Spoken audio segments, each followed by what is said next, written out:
the announcement that you are having a child is always one that elicits joy and excitement, and your family is so happy for you.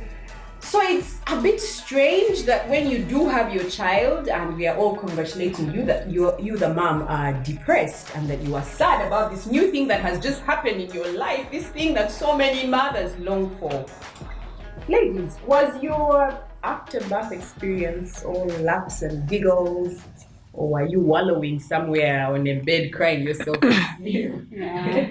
Mine was real because my first was very unfortunate. I lost the baby. Oh no. So the depression was real. Yeah. It was real. That must have been like tenfold. Yeah, Wow. it was really, really tough. It's a dark cloud that just surrounds I can you. only imagine. Yeah, it's because you're excited, and unfortunately it's a first. I mean, if you've lost that, you'll be like, okay, this too will console me. I know it's the same, but then with the first, it's very, very painful. Yeah. Because you're excited, you've done the shopping.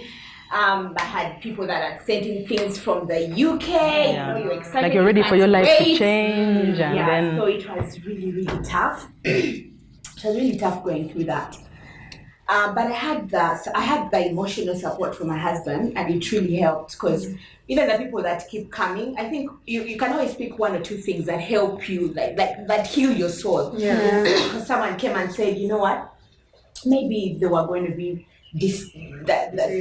disabled, or like God is saving you, like God is saving you. So I just leaned on that, and it just kept me strong. Does that help? Yeah, does that help? You still come home and you have a baby bed. Like, you can't put it anywhere. You still have baby clothes. So what I did is I just had to take away everything from the house and start afresh. I had friends that supported me. Sarah, they would just come and say, you know what, let's just go out. Let's do something different. And over time, you forget. And that's why I was saying I conceived 5 months after. You had good support. Yeah, I had good support. So it helped me. So the people that didn't know what happened are the ones that would go like, this chick, like, you're still pregnant, but then every year. Not every year. It's pretty much like every year by this chick. People can be busy. So was it intentional for you to? Because I've had people say that the only way to get over a lost child is having a new one. Was it intentional for you to? It just came naturally because so when it happened, yes. Do you actually when it happened is that story that I told you about earlier, where I just wanted to do a C-section because I didn't want to go through the natural birth, because maybe that's why I see. Yeah. But it's my doctor who said, I forget it, you can't do this. So I just healed. Do you still go through like birthdays? You remember the day he was born? I do. And then you're thinking my baby would be this age and all of that stuff. I do. It doesn't phase away. Like, you just keep thinking about it. You're like, oh, my precious. For what could have been. Imagine. I think it's good that we have the culture that we have here at home, especially if you've lived abroad quite a lot. You see the way they do things sometimes. Like, for example, here we are encouraged to have a baby when you lose a baby. Yeah. There they hold on to the memory. Yeah. Like you're trying to replace. You're encouraged to have a child. Yeah. So you've seen them do photo shoots with babies that have passed away. Things like that. So you're just holding on to something that shouldn't go away, but it's not helping. It's not like, your pain is. It isn't healthy either. It doesn't help. Actually, I think I had one of the motivational speakers said, you know what, like if a child is dead, why do you keep the photos there? If your husband is gone, take it away. That saying of it's so real. Like you won't sleep there. Your life has to move on. You can't cry and keep lamenting. Because I mean, you're not the first. There's an old lady who said, you know what, fortunately, it wasn't you. Because you can be able to have other children. Yeah. It's not real. That's true. Because then she gave me a story of her child. Like she had to lose her child. And lose the baby. Like I said with my grandchild, but I lost my child. If I had dear. I would have more children. Yeah. So I just kept hung on to those words. Such encouraging words, and then where everyone says, maybe they're in heaven, in your next life, you could meet the little angels. Yeah. They're alive, by the way. Like, they could be there watching, saying, hey, my brothers are there. Okay. Oh, wow. To borrow strength and to wallow. Yeah. But then also there's also can't relate But to then, but the thing people about go through it differently, though. True. I like that. I think I healed faster. Yes. Than most people. Yes. Most people that go through it don't really. I feel like I healed faster. Because especially with the new pregnancy. I was going to say that, yeah, the new pregnancy But did you help know that me. even when that pregnancy came, I kept worrying. Yes, Now yes. that's a different worry. You're like, Lord, Let me keep this one. But I move see- away from that of like, I lost. and then Anyway, we there's a wouldn't know certain until- degree of also allowing yourself to go through the pain. Yeah. Yes. I keep saying that, life is life, and you've got to go through it. So if you need to cry, you actually Go cry. through your Like, stages. do go through the fully. stage, because then how else will you say that you lived and experienced life? True. Yeah. All it. Were you My guys? Did you have I know. depression or? I think mine was huge because I'd come from a place I'm very energetic. There's all these things around, having a natural birth versus a C-section, and I think that thing really hit me hard. My birth story was I was just about to have the natural birth, and there's a contraction that got me into the birth canal. But in getting into my birth canal, he switched his head.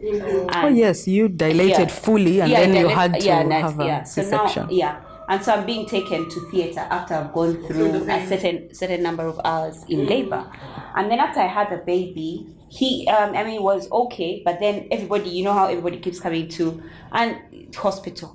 Was it natural or C-section? C-section. Oh, sorry. And so if you come from a place where I'm an energetic person, I exercise. Yeah, you did your. I used to walk. As in, it was the expectation, and even then, you'd have people who would come and tell Brian, "Chomchala zalanga, for real, abanga very strong." You're like, do you know me? And I what am strong. Yeah, like I am strong. This shouldn't define my This shouldn't strength. define me. And then, unfortunately for me, as if that wasn't enough, after I'd had the baby, I didn't have enough breast milk to supply his need. And because so for 3 weeks, here I was trying to do this exclusively, but the boy wasn't sleeping at all, and so everybody was just like, that's colic. Even the doctor told me it was colic. And then 3 weeks later, my boy is so thin. And I remember the first time, it was actually Rosette who came to my home and said, and here she's come to my home. I have 8 flasks Of porridge. hot porridge. My tongue was burnt. My boobs were sore. Both. If I could feed him from the navel, I would. I was really desperate. I got a breastfeeding consultant. He was latching. So what in heaven was the problem? And then later we find that, when she came and told me, no, I just use supplements. I supplemented my son's feed, and he slept for the first time more than 2 hours. This was after how long now? After 3 weeks. I cried. I said, why have I been doing this to myself, doing this to my son? Because of what society dictates. And guess what? My mom tells me I had never tasted breast milk. That you are not breastfed. I wasn't breastfed. Are you serious? Why? And yet here you are. I been, and then here I am. So, and I have a very close relationship with my mom. So this whole, your child The will be close to you, bond and the what? bond. My mom is my best friend. She's my business partner. What? Yeah, but you see, nobody tells you. They always tell you that. I was sad. My husband will have to come every day to drive me to go and see people outside. Just to see the outside. Oh, don't you have a nice husband? Sweet though. We're all beginning, folks. Oh wow, my experience was pretty similar. I had a C-section as well, but nobody gave me grief about C-section. It was just a couple of, you had a C-section, oh, sorry. Why are you apologizing? I had a baby. But for me, I think what depressed me was I was just overwhelmed. Like I told you guys when we were shooting our first episode, I had a baby. I thought, you know what, I'm going to go back to my normal life. We've got this. Things are going to be good. But like I was saying, that when you have a child, the moment they say the baby's here, your life switches like immediately. You don't have 2 weeks vacation and then they're okay, come back now, you're going to start breastfeeding. No, that very night I was up breastfeeding. The latching was a bit, I don't know, this hand was, it's like over the baby, like his head is over.